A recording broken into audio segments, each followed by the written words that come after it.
اب اس کے اندر مثال کیا ہے،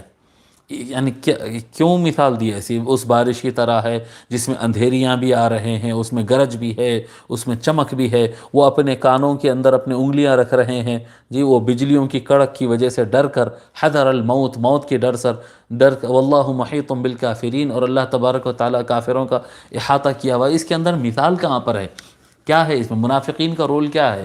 تو اس میں بتاتے ہیں، اگلی آیت اس کی مزید تشریح کرتی ہے، فرماتی ہے یکاد البرق یخطف ابصارہم، یکاد، کاد یکاد، قریب ہوتا، قریب ہے کہ البرق، وہ جو بجلی ہے، وہ جو بجلی ہے، قریب ہے کہ بجلی، یخطف ابصارہم، ان کے بصر کہتے ہیں نا، بصر بینائی، جو ہم آنکھ سے دیکھتے ہیں نا، یہ جو آئی سائٹ ہوتی ہے، بینائی جو ہوتی ہے، اس کو بصر کہتے ہیں، اور اس کی جمع ہے ابصار، بصر جمع ابصار، ابصارہم، ان کے نگاہیں، ان کی بینائی، یکاد البرق یخطف ابصارہم، قریب ہے کہ بجلی ان کے بینائی کو اچک لے، ان کی آئی سائٹ کو ختم کر دے، یعنی جیسے ایک زوردار بجلی کڑکتی ہے، بہت زیادہ اجالا ہوتا ہے، پھر ایک دم اندھیرا ہو جاتا ہے تو کچھ نظر نہیں آتا، اس کے بعد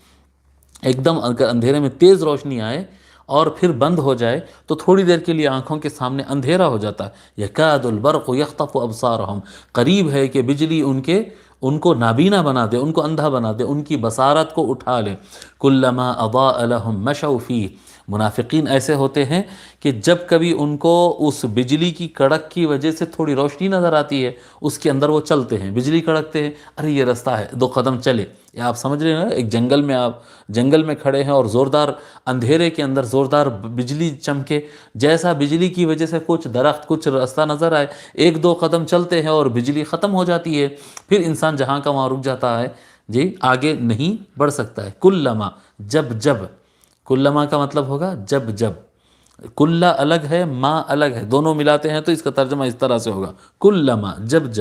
اضاء، جی روشن ہوا، جی لہم، ان کے لیے، جب راستہ اور اطراف کا ماحول جو ہے ان کے لیے چمکا اور اجلا ہوا، روشن ہوا، مشو، مشا یمشی، چلنا، مشو اس کا جمع ہے، مشو اس کی جمع ہے، مشو فیہ اس میں، فی میں ہی اس، فیہ اس میں، کلما اضاء لهم مشوا فیہ، وہ بجلی کے کڑکنے کے ساتھ جب ان کے لیے اجالا ہوتا ہے تو وہ چلتے ہیں، وَإِذَا أَظْلَمَ عَلَيْهِمْ قَامُوا، اور جب وہ ان کے لیے اندھیرا ہو جائے، وَإِذَا، اور جب، اظلم اندھیرا کر دے، اضاء تھا نا اوپر کے لائن میں، اضاء، اس کے بعد فرمایا وَإِذَا أَظْلَمَ، اور جب ان کے لیے وہ اندھیرا کر دیتا ہے، یعنی بجلی کی چمک ختم ہو جاتی ہے، اظلم علیہم قاموا، وہ ایک ہی جگہ کھڑے ہو گئے، روشنی ہوتے دو اسٹیپ چلتے ہیں اور روشنی ختم ہوتے ہی رک جاتے ہیں۔ وَلَوْ شَاءَ اللَّهُ، اب یہاں پر مثال کیا ہوئی؟ مثال یہ ہوئی کہ اسلام ایک نور ہے، رسول اکرم صلی اللہ علیہ وآلہ وسلم کائنات کو روشن کرنے کے لیے ایک نور والے ہیں اور نور لے کر آئے ہیں، وہ نور قرآن کریم ہے جی، وہ قرآن کریم وہ نور ہے، تو حضور صلی اللہ علیہ وآلہ وسلم نور لائے ہیں، اور اسلام، وہ قرآن کا نور کیا ہے؟ اسلام ہے، اللہ تبارک و تعالیٰ کے حکم سے یہ لے کر آئے اور روشن کر دیے جہاں کو، لیکن یہ لوگ کیا کرتے ہیں کہ اس کا کچھ حصہ مانتے ہیں، کچھ حصہ چھوڑ دیتے ہیں، حضور صلی اللہ علیہ وآلہ وسلم کی کوئی بات مانتے ہیں، کوئی بات نہیں مانتے کہتے ہیں، تو ایسا ہوتا ہے کہ جب وہ قرآن کا یا سرکار کے کوئی بات کو مانتے ہیں تو اس میں دو سٹیپ چلتے ہیں، اور یہ نہیں ماننا چاہتے ہیں تو پھر رک جاتے ہیں جی، پھر رک جاتے ہیں۔ اگر پورا کا پورا قرآن مان لیں، حضور اکرم صلی اللہ علیہ وسلم کی ہر بات کو دل و جان سے ایکسیپٹ کریں تو ان کے لیے ساری راہ روشن ہو جائے اور وہ چلتے چلتے چلے جائیں، لیکن ان کی جان نکل جاتی ہے، ان کی قرآن کی ہر بات مان لینا اور حضور اکرم صلی اللہ علیہ وآلہ وسلم کی ہر بات ماننا، یہ ان کے اوپر بہت گراں اور بہت بار گزرتا ہے، کیونکہ اس کے اندر پھر صبر بھی ہوگا، اس کے اندر قربانیاں بھی ہوں گے، اس کے اندر جو ہے ایک جماعت میں پکا ہو جانا پڑے گا جی، مسلمانوں کے ساتھ یقین کے ساتھ ہو جانا پڑے گا، کفار اگر دشمنی کرے تو ان کی دشمنیوں کو سہنا ہوگا، اس کے اندر خوشی بھی ہے، اس کے اندر تکلیف بھی ہے، اس کے اندر صبر بھی ہے، مرحلے بھی ہے، اور منافقین یہ سب نہیں چاہتے، منافقین یہ چاہتے ہیں کہ بھئی اسلام قبول کر لو، کہ بھئی بہت سارے لوگ مسلمان ہو گئے، سب مسلمان ہو جا رہے ہیں، تو اب لہذا ہم بھی مسلم کمیونٹی میں رہنے والے ہم مسلمان ہو گئے۔ پھر ادھر کفار کی طرف فائدہ نظر آئے تو پھر وہ کفار کے ساتھ جا کر خفیہ طور پر مل جاتے ہیں اور اپنے آپ کو مسلمان کہتے ہیں، کافروں سے ہاتھ ملاتے رہتے ہیں، اور یہاں پر آ کر ایمان والوں کو کہتے ہیں کہ ہم آپ کے ساتھ ہیں، ہم آپ کے ساتھ ہیں، ادھر کفار کو جا کر کہتے ہیں ہم آپ کے ساتھ، یعنی جدھر منافع ہوتے جائے ادھر پلٹتے چلے جائے، جہاں پر نظر آئے کہ یہاں سے مصیبت آ رہی تو دوسری جماعت میں کود جاؤ، جی ادھر سے مصیبت آ رہی تو یہ جماعت میں کود جاؤ۔ تو یہ کیا ہے، کسی ایک چیز کو مکمل نہیں مانتے۔ اگر یہ قرآن کریم کو مکمل مان لیں، حضور اکرم صلی اللہ علیہ وآلہ وسلم کی بات کو مکمل مان لیں، تو یہ ان کے لیے دن کے اجالے کی طرح ہو جائے گا کہ وہ اطمینان سے اپنا راستہ طے کر سکتے ہیں۔ لیکن یہ مستقل اجالے کو مانتے نہیں، یہ مستقل اجالے کو ماننا نہیں چاہتے، ان کی فطرت میں خرابی، ان کے دلوں کے اندر خرابی، تو یہ کچھ مانتے ہیں اور کچھ نہیں مانتے۔ تو ان کی مثال ایسی ہوتی ہے جیسے جنگل میں ایک آدمی کھڑا ہو اور وہاں پر اس کو راستہ سمجھ میں نہیں آ رہا ہو، اور بجلی کڑکتی ہے تو ڈر بھی بہت ہوتا ہے، بجلی کڑکتی ہے تو ڈر ہوتا ہے، جی ڈر ہوتا ہے، چمکتا ہے، لیکن تھوڑا سا اجالا اس کو ملتا ہے تو ایک دو چار قدم وہ چلتا ہے اور اجالا ختم ہو جاتا ہے، جی ود ان سیکنڈ جو ہے اجالا ختم ہو جاتا ہے، پھر رک جاتا ہے، پھر چلتا ہے، پھر رک جاتا ہے، یہ آگے بڑھ ہی نہیں پاتے، کیونکہ یہ قرآن کی کچھ روشنیاں اپنے من موافق روشنیاں لیتے بھی ہیں اور باقی روشنیوں کا یہ انکار بھی کر دیتے ہیں، انکار بھی کر دیتے ہیں۔ وَإِذَا أَظْلَمَ عَلَيْهِمْ كُلَّمَا أَضَاءَ لَهُمْ مَشَوْا فِيهِ، جب وہ ان کے لیے روشن ہوگا تو وہ اس میں چلتے ہیں۔ وَإِذَا أَظْلَمَ عَلَيْهِمْ قَامُوا، اور ان کے دماغوں کے مطابق جب وہ ان کے لیے اندھیرا ہو جائے کہ بھئی یہ آیت ہم کو نہیں ماننا ہے، اندھیرا ہونا کیا ہے، یہ ہم کو نہیں ماننا ہے، یہ صحیح نہیں دکھ رہا، یہ بات ہم کو قبول نہیں ہے، یہ حدیث میں نہیں مانتا، جی یہ عمل میں نہیں کرنا چاہتا ہوں، قاموا، تو وہ ایمان کی راہ میں پھر رک گئے، اسلام کے سفر میں وہ رک جاتے ہیں، اندھیرے کی وجہ سے وہ چل نہیں پاتے۔ پھر اللہ تبارک و تعالیٰ فرماتا ہے وَلَوْ شَاءَ اللَّهُ لَذَهَبَ بِسَمْعِهِمْ وَأَبْصَارِهِمْ، یہاں پر اللہ تبارک و تعالیٰ اپنے غضب کا اظہار فرما رہا ہے اور دھمکی دے رہا ہے، جی کیا کہتے ہیں، وارن کر رہا ہے، وَلَوْ شَاءَ، ولو اور اگر اور لو اگر، شاء شاء چاہا،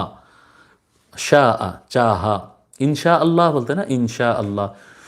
انشاء اللہ سے متعلق ابھی کیونکہ میں سمجھتا ہوں جو حضرات سنتے ہیں یہ درس ان میں کہ اکثر اردو لکھتے ہوں گے، پڑھتے ہوں گے، یہ انشاء اللہ 3 الگ الگ ورڈ ہے،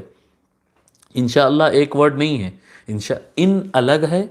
شاء الگ ہے، اللہ الگ ہے، تینوں کو الگ الگ لکھنا، ملا کے نہیں لکھنا۔ بہت سارے لوگ انشاءاللہ ملا کے لکھ دیتے ہیں، انشاءاللہ ملا کے نہیں لکھنا، انشاءاللہ کو الگ الگ لکھنا۔ ان کا مطلب ہوتا ہے اگر، شاء چاہا، اللہ، جی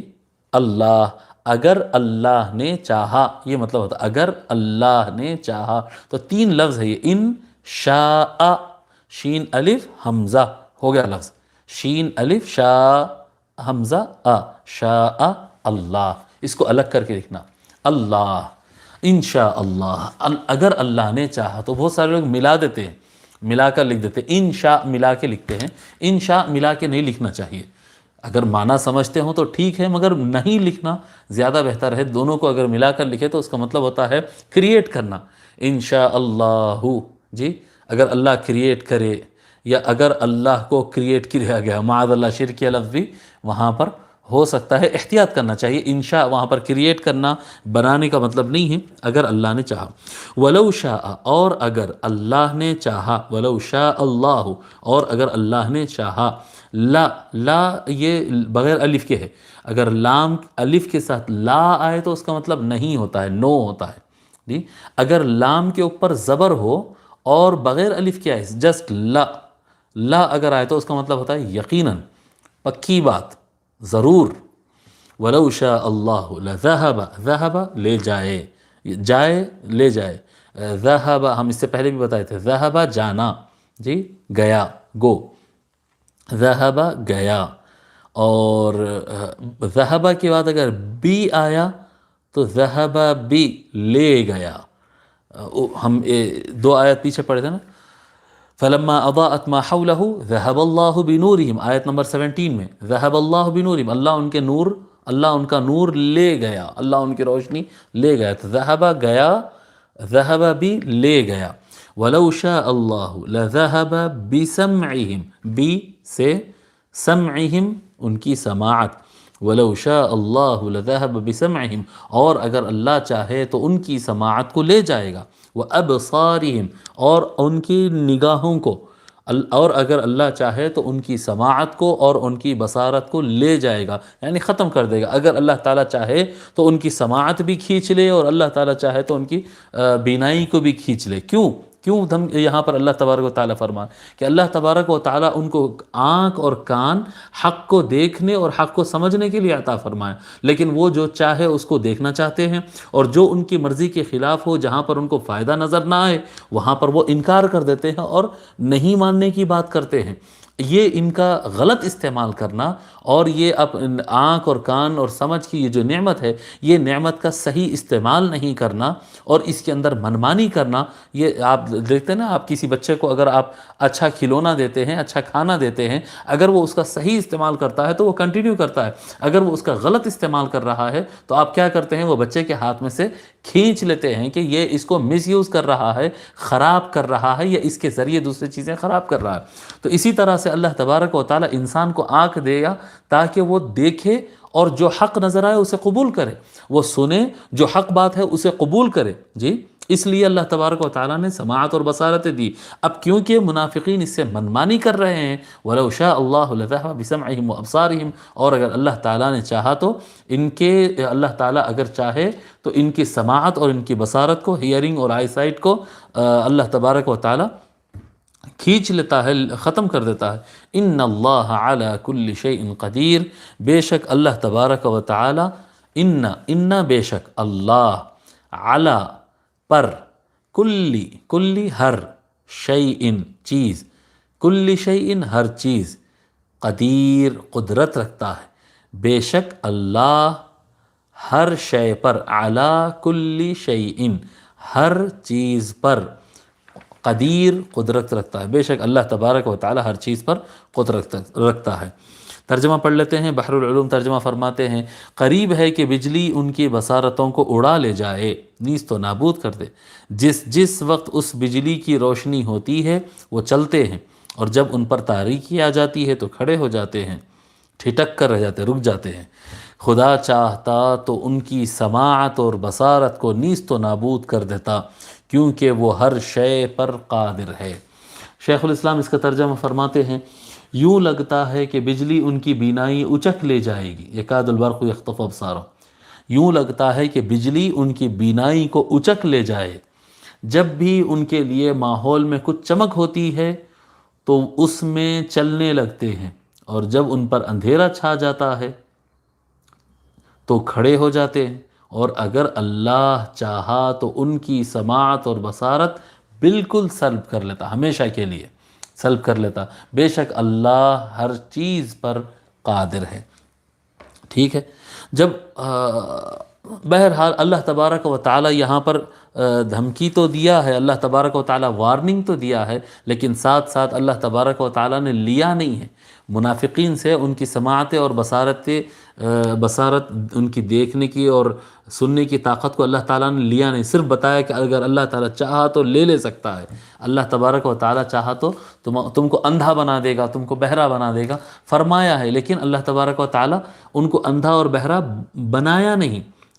وہ اس کی وجہ کیا ہے؟ وہ ارحم الراحمین ہے، وہ پھر موقع دیتا ہے کہ ابھی بھی تمہارے آنکھ کھلے ہیں، ابھی بھی تمہارے کان کھلے ہیں، ابھی بھی تمہاری زبان کھلی ہے، زبان کو حق کے لیے چلاؤ، آنکھ اور کان کو حق دیکھنے اور سننے کے لیے استعمال کرو۔ اللہ تبارک و تعالی مہلت دے رہا ہے کہ وہ ارحم الراحمین ہے۔